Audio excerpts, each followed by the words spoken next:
যারা এখানে আছে সবই থিয়েটারে আমাদের সিনিয়র রঞ্জন দাকে ডেকে নিচ্ছে রঞ্জন মহোদয়কে।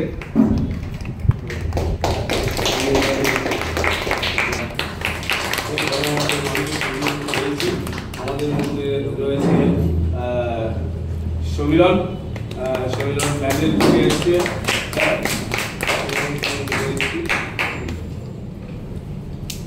আজকে তিনজন আমাদের মধ্যে রয়েছে। কালকে ছিলেন আমাদের সঙ্গী যুবরাজদাকেও বলবো যে একটু এখানে এসে বসো। কালকে যুবরাজদা ছিলেন, যুবরাজদাও বসো। মানুষ চারজনের জন্য আমরা একটা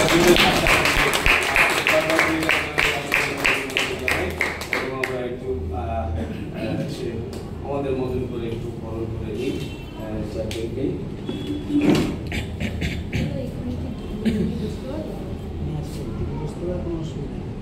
প্রথমে আমাদের সিনিয়র রঞ্জন দা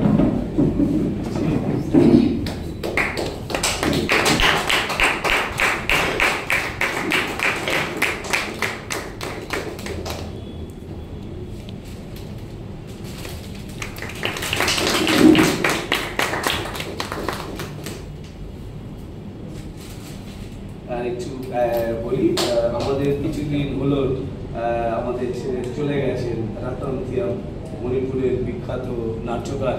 সারা পৃথিবী জুড়ে তার নাটকের প্রভাব রেখে গেছেন এবং অনেক কিছু আমরা তার নাটক থেকে পেয়েছি, শিখেছি। তারই একটি ছবি দিয়ে আজকে সকলকে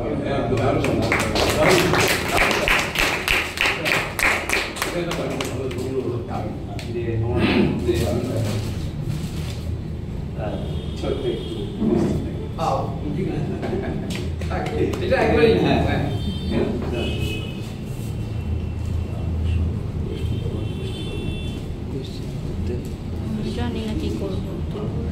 আসলে ভেবেছিলাম কি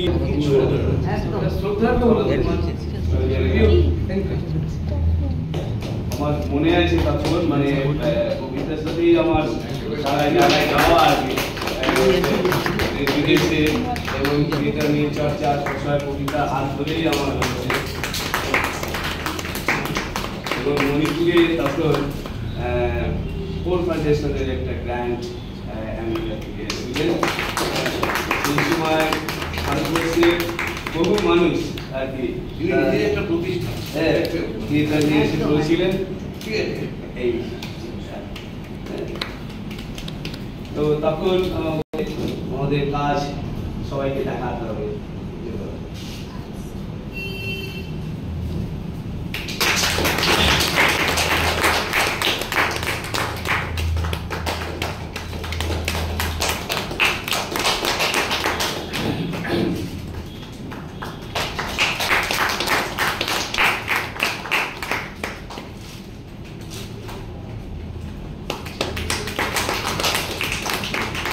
এর সঙ্গে রামকৃষ্ণ পরমহংসদের জড়িত আছে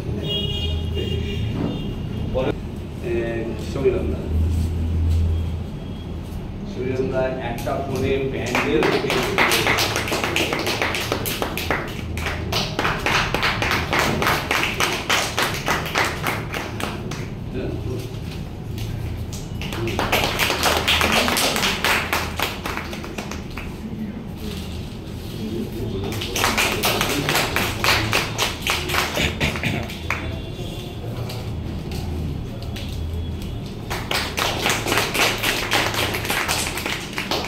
তারপরে শেক্সপিয়ার কোম্পানি থেকে একটি প্রোডাকশন তৈরি করবে ব্রিটিশ গভর্নমেন্ট।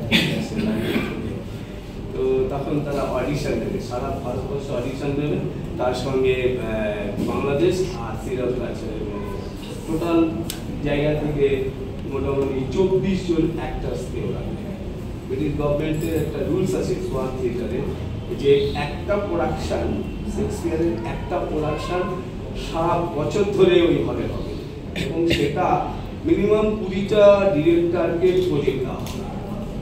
সে যে দেশের ছেলে মেয়ে নিয়ে কাজ করুক না নেই সেই প্রজেক্টটা তাদের সঙ্গে একই করবে। হ্যাঁ, তো আমাদের ভাগ্যে পড়েছিল লন্ডনে টিম সাপেল, সে ইন্ডিয়াকে চয়েস করেছিল। ইন্ডিয়া, বাংলাদেশ আর শ্রীলঙ্কা ছিল। তখন ওই আনন্দলাল আমাকে পুলিশ কাউন্সিলে নিয়ে চলে গেছে। করার পরে তারপর সেখানে অডিশন দিই। 1,20,000 ছেলে মেয়ে আমরা অডিশন দিয়েছি। সেখান থেকে ভারতবর্ষে 24 জন চান্স পেয়েছিল। 23 জন আমাদের ভারতের, বাংলাদেশে আমরা করতে পারিনি, আর একজন ছিল শ্রীলঙ্কা। তার মধ্যে আপনাদের সন্ধান বাজেট ছিল সেটা, মানে America, London, Canada, Italy, German, Australia, পুরো ইউরোপ কান্ট্রিগুলোতে শেক্সপিয়ারের হবে, এবং ছোট ছোট ছেলে মেয়েদের নিয়ে সকালবেলা ওয়ার্কশপ। কেন শেক্সপিয়ার, শেক্সপিয়ার কথাটা কেন বলেছে, টোটালটা অ্যানালিসিস করে, মানে পারফরমেন্সের পর অভিনেতা অভিনেত্রীদের এরকম সিটে বসতে হবে এবং স্টুডেন্টসরা ওখান থেকে প্রশ্ন তার উত্তর আপনাদের দিতে হবে। সেটা আর ওটা ধরে আর এইটুখানি বলে আপনাদের আরেকটা সবচেয়ে বেশি ভালো লেগেছে, পুলিশ গভর্নমেন্টের একটা ভালো, মানে প্রত্যেক রবিবার করে 4টে স্কুলের ছেলে মেয়েদের প্রোডাকশন বিনা পয়সা, সেটা সরকার।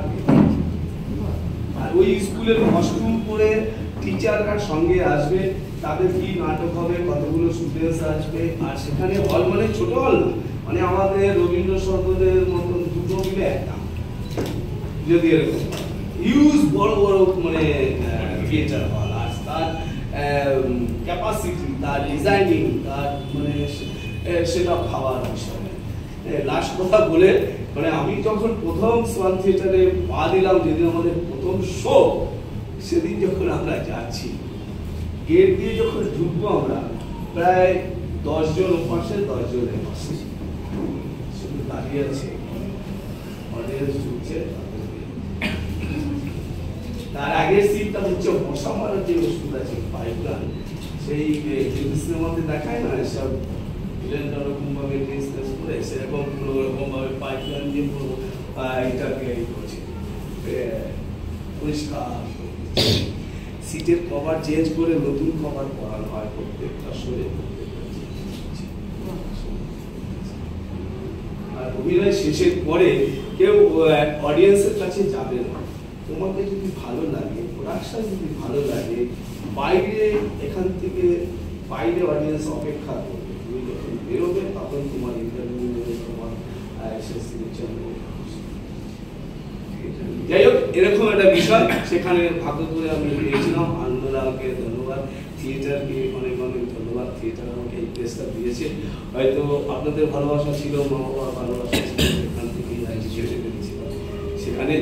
আজ সে কথাটাই বলছিলাম যে দুজন গুণী মানুষের সাথে, রঞ্জন দাস, সঞ্জয় দাসের সাথে আলোচনা হচ্ছিল যে ইয়ং জেনারেশনের ছেলেমেয়েরা যে থিয়েটার করতে আসছে এখন, তাদের কি প্রত্যাশা, তাদের কি ডিমান্ড, তারা কি চায় থিয়েটারের কাছ থেকে, বা তারা কি থিয়েটারকে দিচ্ছে, সেই বিষয় নিয়ে একটা আদান প্রদান হবে, সেই আলোচনাটাই হবে এখানে। তোমাদের যে কোনো প্রশ্ন থাকতে পারে, তোমরা তাদেরকে বলতে পারো। আমি সবার আগে আমি বলি, সঞ্জয় দাস শুরু করুক, সঞ্জয় দাস কিছু কথা বলুক, বলার পরে তারপরে আমরা এগিয়ে যাই। সকলকে আন্তরিক ধন্যবাদ। দুটো নাটক আছে, ছোট ছোট দুটো প্রোডাকশন, তারপরে হয়তো খুব বেশি সময় আমরা নেব না, যেহেতু একটা বিষয় নিয়ে আমাদের বলতে বলা হয়েছে, আমরা আমাদের মতো করে বলবো, এটাই শেষ কথা নয়, এটা ধ্রুব সত্যও নয়। আমাদের ভাবনা আমরা কিছু শেয়ার করার চেষ্টা করব।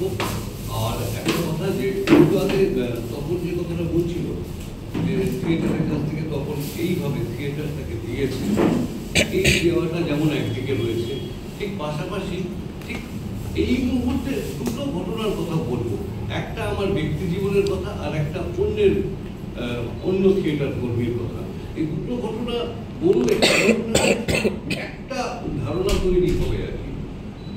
80 দশকের শেষ অথবা ওই 90 দশকের শুরু আর কি, ঠিক সেই সময়টায় আমরা যখন থিয়েটারের প্রতি আকৃষ্ট হলাম, মানে সেইভাবে থিয়েটার করবো, এইটা ঢুকবো, রেপার্টরি নেই কিচ্ছু, তখন মিনার্ভা রেপার্টরি বা এরকম কোনো রেপার্টরি পশ্চিমবঙ্গে তৈরিও হয়নি সে অর্থে, এমনকি বহরমপুর রেপার্টরিও বোধহয় তখন তৈরি হয়নি সেই সময়টায়।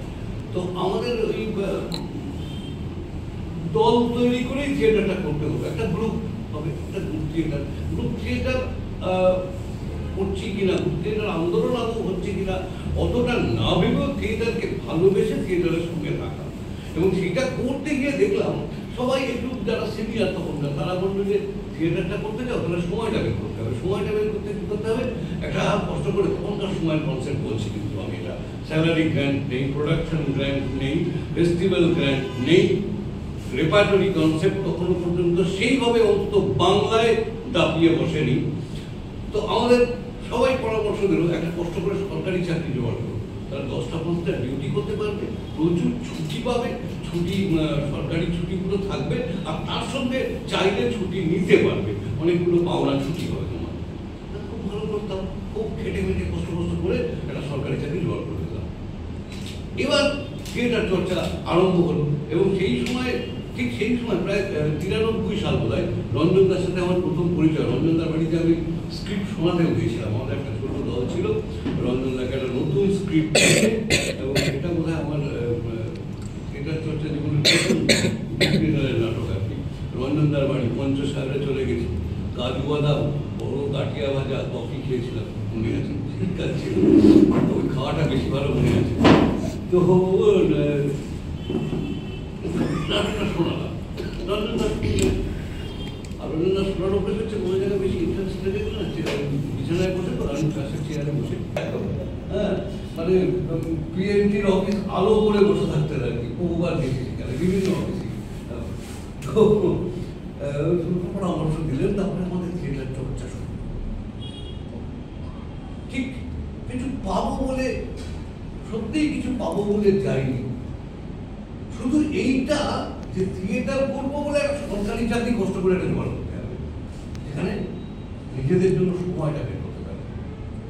ঠিক সেই সময় একদম ওই 80 দশক এবং 90 দশক সময়ের মাঝামাঝিতে আমি একটি হালিশহর ইউনিটি মঞ্চ, সেই দলের 2-3টি ছেলে ঠিক করলো আমরা চাকরি করব না, আমরা অন্য কিচ্ছু করব না, একদম অগ্নিযুগের বিপ্লবীদের মতো শপথ নেওয়ার মতো করে তারা স্থির সিদ্ধান্তে এলো যে আমরা থিয়েটার চর্চা করব।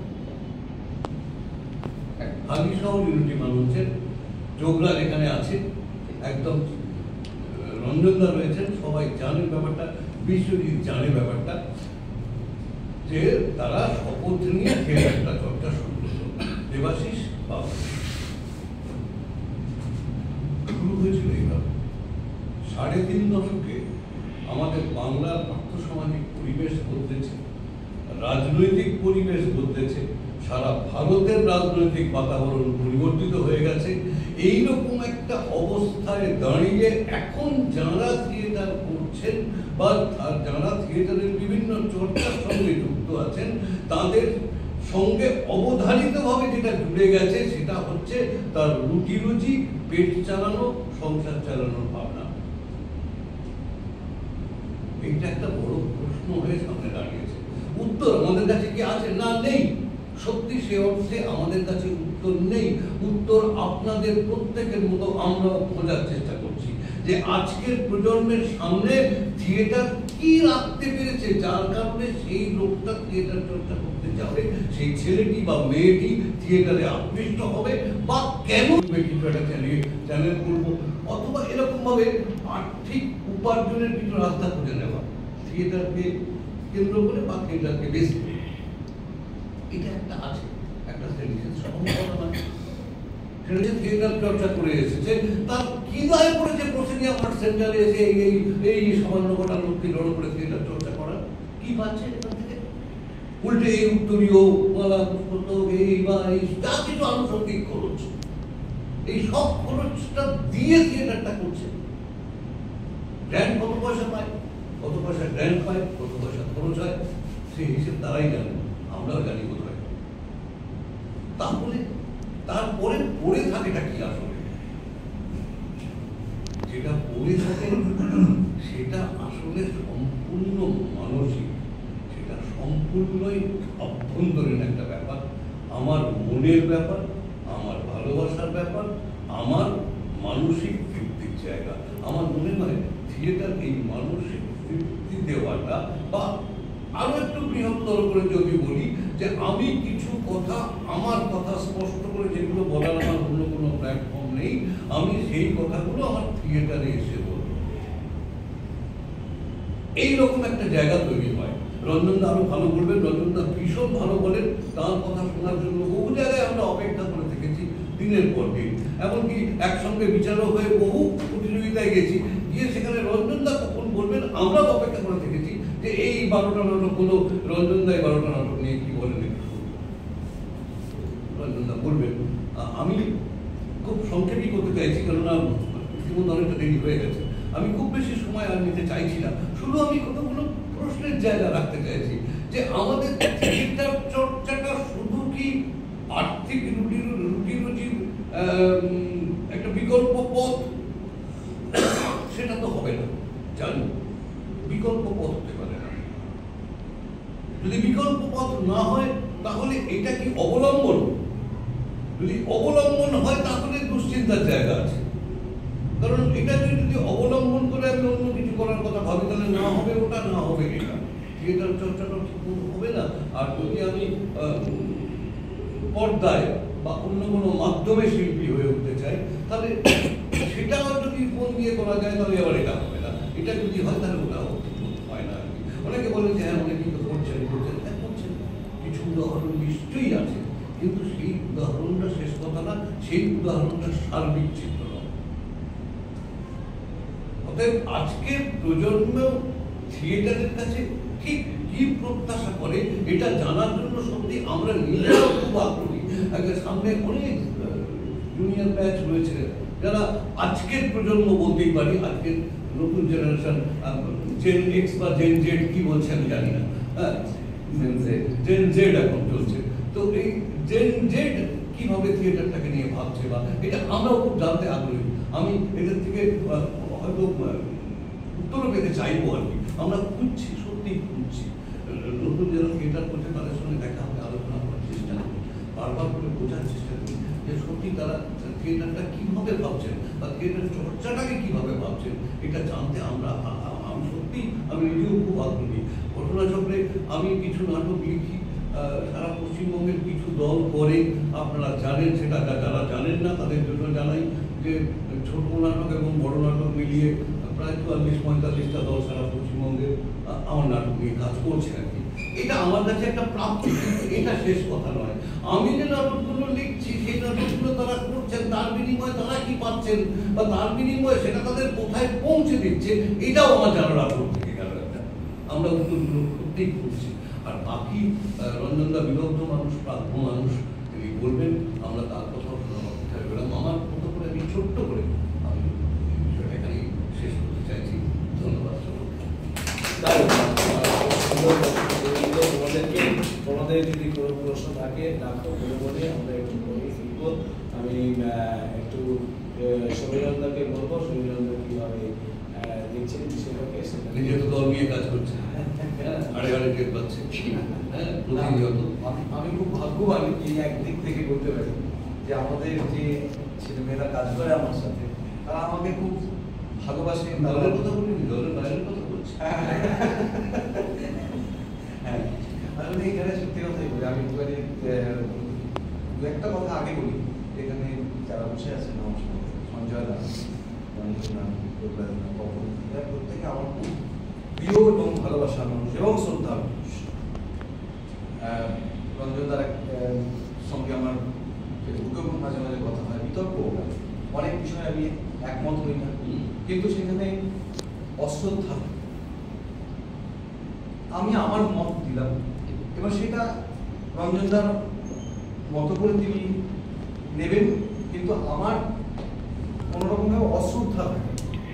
সঞ্জয়দার নাটক করি, সঞ্জয়দার নাটক করতে ভালো লাগে। সঞ্জয়দার নাটক যে কোনো পত্রিকায় বেরোলে আগে আমি একবার পড়ে নিই নাটকটা কীরকম হয়েছে।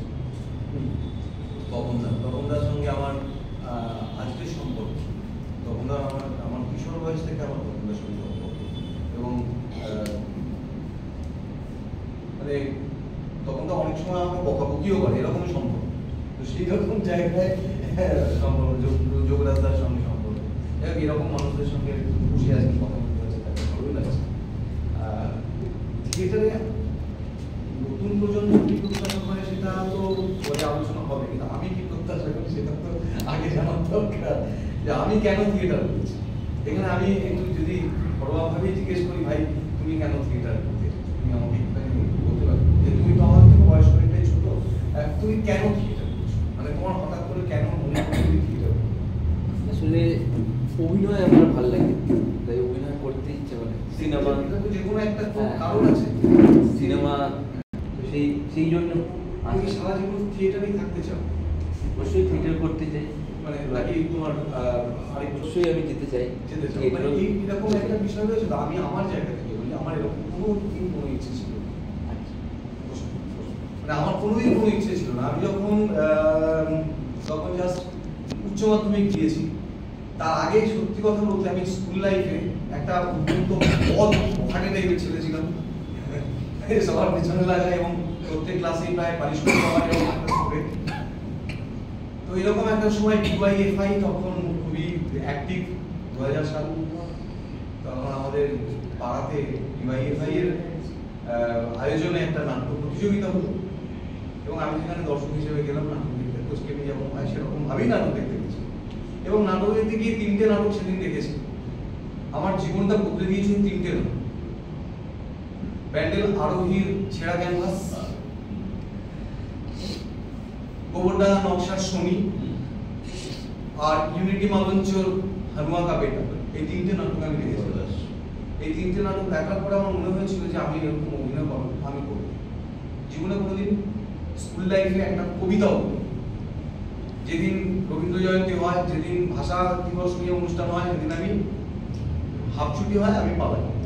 মানে তার থেকে ক্রিকেট খেলাটা আমার কাছে অনেক বেশি ইন্টারেস্টিং মনে হয়। থিয়েটারে যুক্ত হলাম। থিয়েটারে যুক্ত হওয়ার পরে আমি যা পেয়েছি তা বলে শেষ করার নয়। আমার থিয়েটারে যোগদান করার পর থেকে আমার পড়াশোনার ভাবনা চিন্তা বদলে গেছে। আমি অনেক বেশি পড়াশোনা নিয়ে থাকতে ভালোবাসতাম। আমার যা বন্ধু বান্ধব, আমার যা সারাউন্ডিং, সেগুলোকে আমি অনেক ছোট করে নিয়েছি। আমি আমার কার কাছ থেকে কথা শুনলে আমার কিছু উপকার হবে সেটা খোঁজ করে বেড়াতাম। এরকম বহু মানুষের সঙ্গে আমার আলাপ হয়েছে। বৈদ্যনাথ মুখোপাধ্যায়ের সুনাম আপনারা জানেন সবাই, তোমরা হয়তো জানবে না, তারা জানার চেষ্টা করবে। এরা আমাদের গুণী মানুষ। নিজে ফোন করে ফোন নাম্বার খুঁজে ফোন করে যোগাযোগ। হ্যাঁ, তো এরকম আমি তার কাছে যেতাম। হ্যাঁ, মানে জ্ঞানের পাহাড়। মানে এই মানুষগুলোর সঙ্গে সাহচর্য পেয়েছে। অমিত মৈত্র, আরেকজন হচ্ছেন অমিতাভ চক্রবর্তী। তিনজন মানুষ, এই তিনজন মানুষের সাহচর্য পেয়েছে এবং দুর্ভাগ্যবশত তারা তিনজনই এই মুহূর্তে আর পৃথিবীতে নেই। আমার পাওনাটা না অনেক বেশি। থিয়েটার আমার কাছে কিছু নেয়নি, দিয়েছে বেশি, অনেক কিছু দিয়েছে। আমার কোনো রকম আমার ফিল্মে যাবো, আমি সিরিয়াল করবো, এরকম কোনো আমার আগ্রহ ছিল না। তার মধ্যে আমি সুযোগ পেয়েছি তখন করেছি, টুকটাক করেছি। বন্ধু বান্ধব অনেকেই রয়েছে, পরিচিতি হয়েছে। কাজ করতে করতে করতে করতে যেটুকু ব্যক্তি সেটুকু হয়েছে। তার মধ্যে থেকে কেউ যদি বলেছে সমীরণ একটা চরিত্র অভিনয় রয়েছে, করবি? আমি পারবো, আমি তোকে রেখে করবো, চল।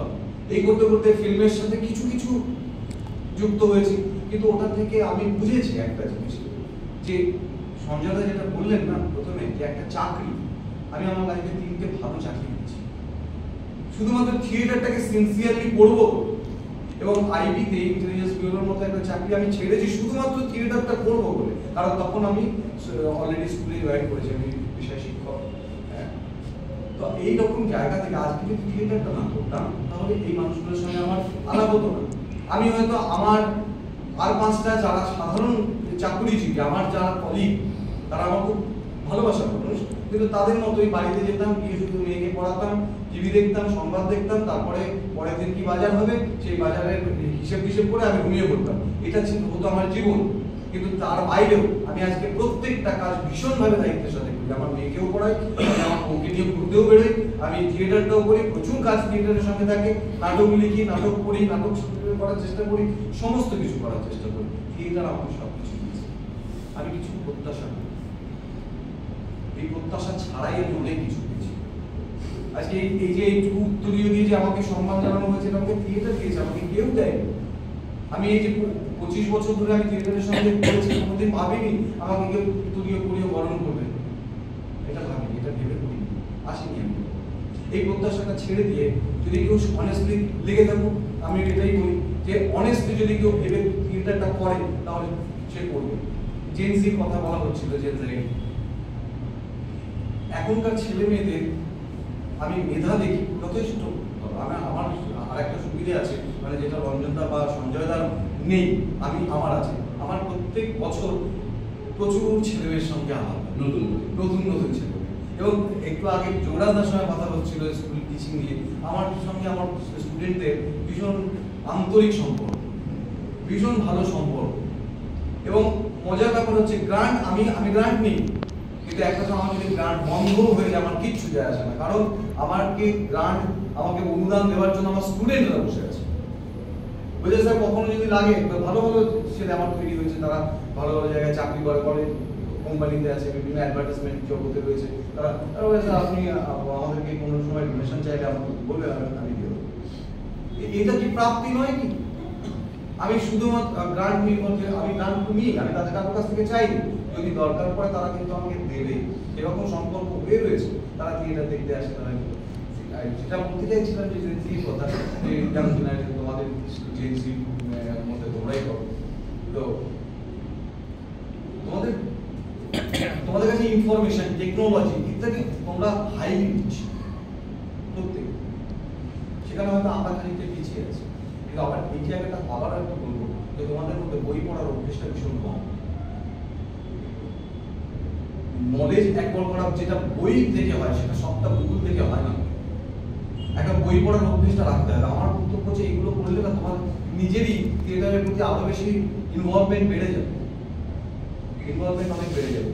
আর আমার আরেকটা বক্তব্য যেখানটা সেটা খুব পরিষ্কার কথা, যে আমি কোনো আন্দোলনের জন্য থিয়েটার করি, এটা খুব সোজাসুজি সর্বত্র সোচ্চারভাবে বলি, আমার কোনো অসুবিধা নেই বলতে। আমি আন্দোলনের জন্য থিয়েটার করি, আমার ভালো লাগে, আমি এটা করে তৃপ্তি পাই।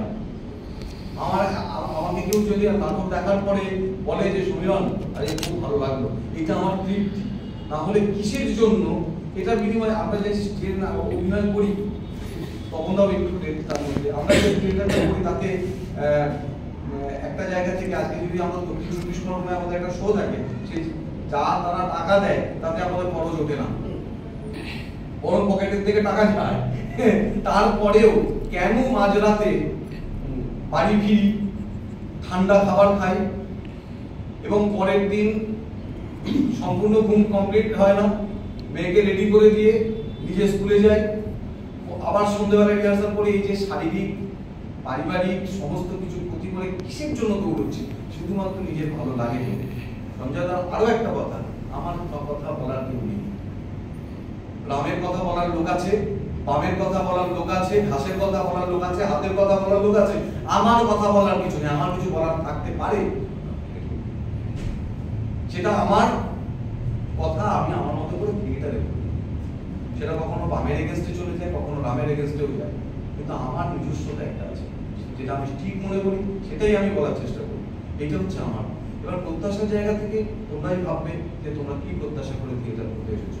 একটাই জায়গায় আমি বলবো যে থিয়েটার আমার অভিজ্ঞতাতে যে দুজন মানুষের কথা উনি সঞ্জয়দা উদাহরণ হিসেবে আনলেন, তারা খুব শ্রদ্ধার মানুষ, বাবুদা এবং দেবাশিসদা। তারাও থিয়েটারটাকে পেশা হিসেবে নিয়েছেন, এটাই তারা করেন। তারা অনেক কিছু সাধন করেই করে, তারা তাদের বৈভবগুলোকে ছেড়ে দিয়েছে, করবেন না ভেবে নিয়েই করেছে। এটা যদি ভেবে তোমরা কেউ বলতে পারো যে না আমি থিয়েটার করবো শুধুমাত্র ভালোবাসা জোরে, তার বিনিময়ে যেটুকু পাবো সেটা দিয়ে আমি চলে যাবে, সেটা যদি ভেবে করতে পারো ভালো। না হলে থিয়েটারটাকে একটা প্যাশনের জায়গায় রাখো। আমার প্যাশনের জায়গায় রাখো। প্যাশনটা ভীষণ মানে প্যাশনেট কি হতে হবে আর কি। হ্যাঁ, মানে যে সময়টা তুমি আড্ডা মারছো সন্ধ্যাবেলা বন্ধু বান্ধবের সঙ্গে, একটু হালকা মদ্যপান করার হাতছানি আছে, সেসব না করে থিয়েটারে থাকো। অনেক বেশি পিস থাকবে এরকম মানুষগুলোর সঙ্গে আলাপ হবে। না না, মানে ওইটাই একটা ট্রেন্ড চলে এসেছে। মানে আমি আমার পাড়াতেই দেখি, বা যে কোনো পাড়াতেই দেখবে তখন আমরা খুব অসামাজিক। হ্যাঁ, সবটাই আমরা করতে পারি। আমরা অনেক টাফ, এইটুকু আমি বলবো। থিয়েটার মানুষগুলো অনেক টাফ। এই টাফনেস তোমাকে শেখাবে, অনেক ডিসিপ্লিন হওয়া শেখাবে, তোমাকে লড়াই করতে শেখাবে। এই লড়াইটা তোমার আর্থিকভাবেও শেখাবে, তোমাকে সেই চ্যালেঞ্জটা নিতে হবে। অনেক অনেক ধন্যবাদ সৌরভকে, কথা বললেন, সঙ্গে তোমাদের কথাও বললেন, এবং আমরা যার কথা শুনবো আজকে বসে আছি আরো ভালো করে, মানে সারা বিশ্বের কথা চর্চা করে, নাটক নিয়ে পরিবেশন করে। আমি সেই রঞ্জনদাকে বলবো এবার তার মূল্যবান বক্তব্য রাখছি। শুরুতে আমি বলি যে আমি খড়গ থিয়েটার প্রযোজনের কাছে কৃতজ্ঞ এই জন্য যে জীবনের এই সংস্থায় জীবন সবারই সংস্থায় জীবনের এই অনন্তবেলা এই সম্মাননা যেগুলো আমরা পাই না, আমি কোনো সম্মাননাকে কখনো ছোট করে দেখি না। সমস্ত সম্মাননা আমাকে এগিয়ে পথে বুদ্ধিপনা যোগায়। আর তখন এই কথা আপনারা শুনলেন যে শুধুমাত্র সারা পৃথিবীতে থিয়েটারে কাজ করেছে এমনই নয়, ও মানুষ হিসেবে ভীষণ সুন্দর একজন মানুষ। সুন্দর কথাটা 3 অক্ষরের কথা যে মানে দিলাম। এবং যেটা আরেকটু বলার কথা যে এই যে ও ফেস্টিভ্যালগুলো করে, খেয়াল করে দেখবেন অল্প সময় বিরতিতে এই ফেস্টিভ্যালগুলো টানা পড়ে যাচ্ছে। আমাদের থিয়েটারের যে প্রবাহ তাকে অব্যাহত রাখার চেষ্টা করি। আমরা অনেকে যেটা করি ইউজুয়ালি যে বড় একটা আকারে ফেস্টিভ্যাল, বছরে একটা, তারপরে মোটামুটি সংযোগ থাকে। এই ফেস্টিভ্যাল করার মধ্যে দিয়ে এত মানুষের সঙ্গে সংযোগ তৈরি করে দিচ্ছে, আমাদের সঙ্গে সব মিলিয়ে একটা সুন্দর সুন্দর সন্ধ্যা ও উপহার দিয়ে যায় অল্প সময় ব্যবধান। তার জন্য আমরা একটা ইউনিটি ওর কাছে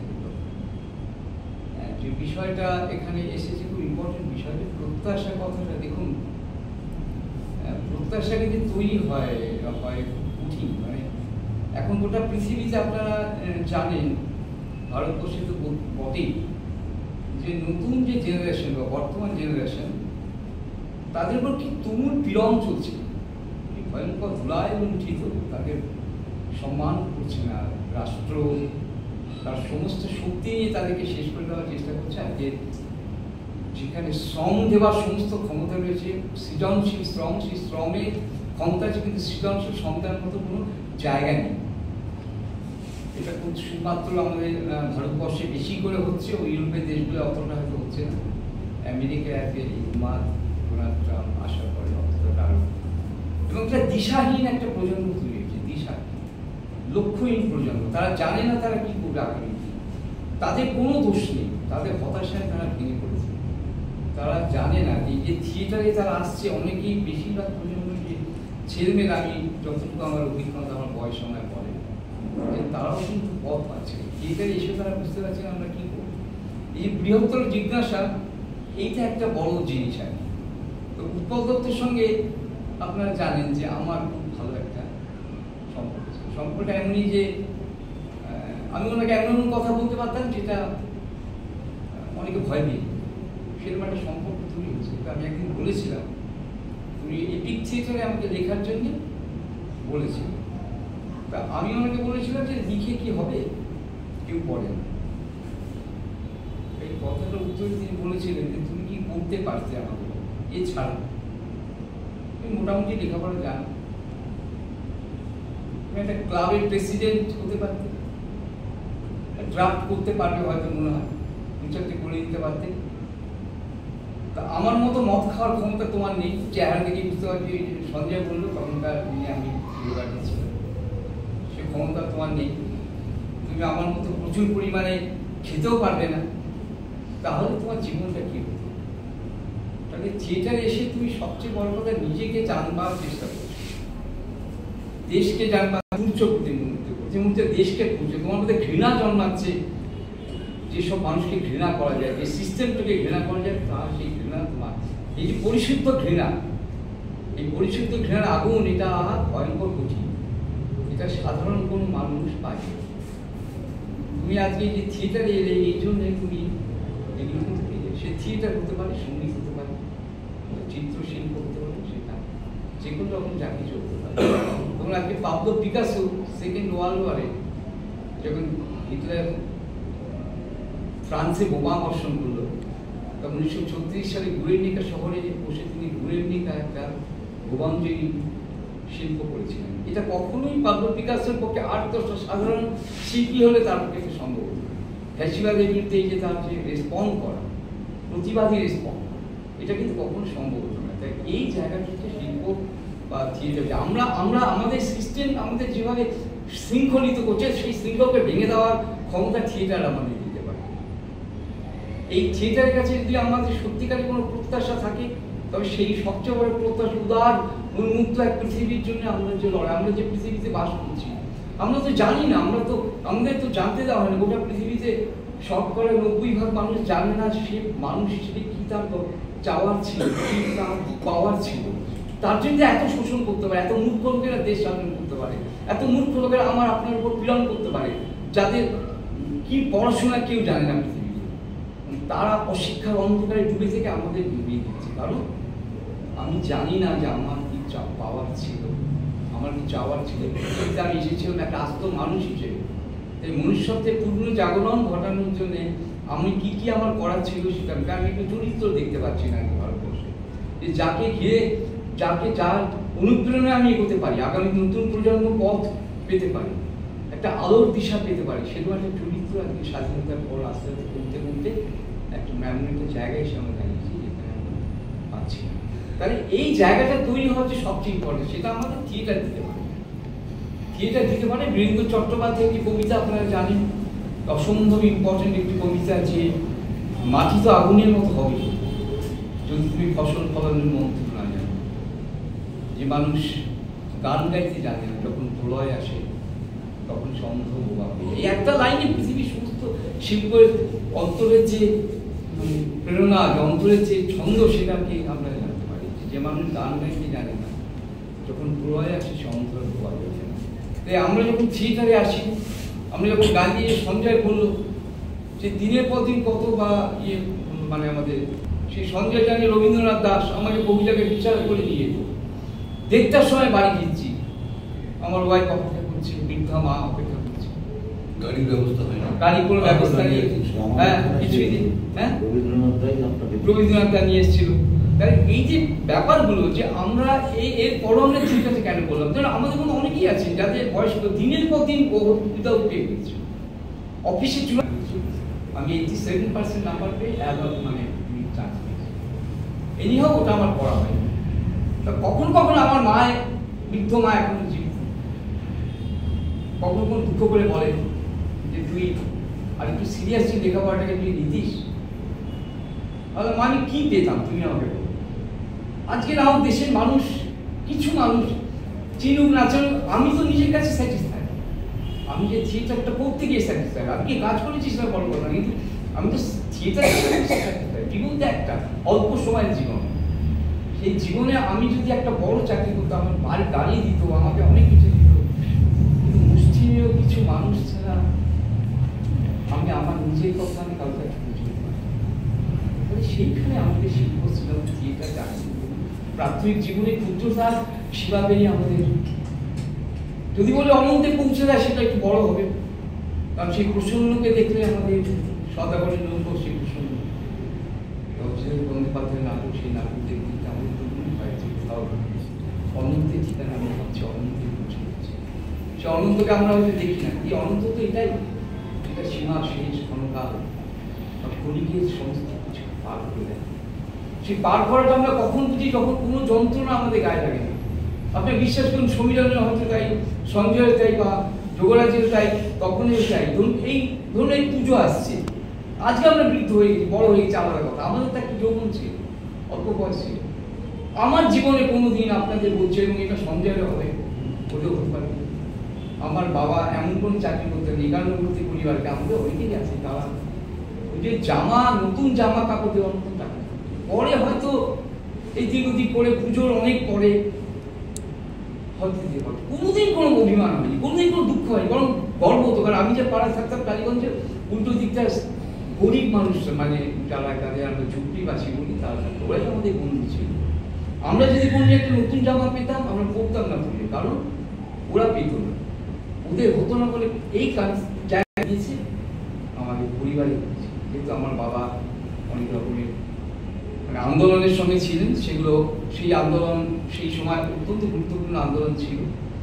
আমার বাবা সেন্ট্রাল গভর্নমেন্ট চাকরি করেন, তা আমি বাবাকে দেখেছিলাম যে বাবা কত বৈভবহীন জীবনযাপন করছে, গোটা পরিবারকে দেখছে, তাদের একান্নবর্তী পরিবারকে আয় করছে, আমার জ্যাঠামশাই আয় করতো। তাই সেগুলো দেখার মধ্যেই আমরা কিন্তু বড় যখন থিয়েটার সেটা আমাদের কোনো অ্যাক্সিডেন্ট নয়, এটা একটা প্রক্রিয়ার মধ্যেই আমরা থিয়েটার এসেছি। যে সাহিত্য থিয়েটার যা কিছু আমি করেছি প্রক্রিয়া, মানে হঠাৎ করে একদিন খুশি হলো ওয়ান ফাইন্ডে একটা কবিতা লিখে পেলাম 10 লাইন, এরকম নয়। জরুরি অবস্থা হয়েছিল 1975, আপনারা জানেন, সেটা আমাকে সাংঘাতিক নাড়িয়ে দিয়েছে। একটা ডেমোক্রেটিক কান্ট্রিতে সবকিছু খবরের কাগজ সেন্সার হয়ে যাবে, একটা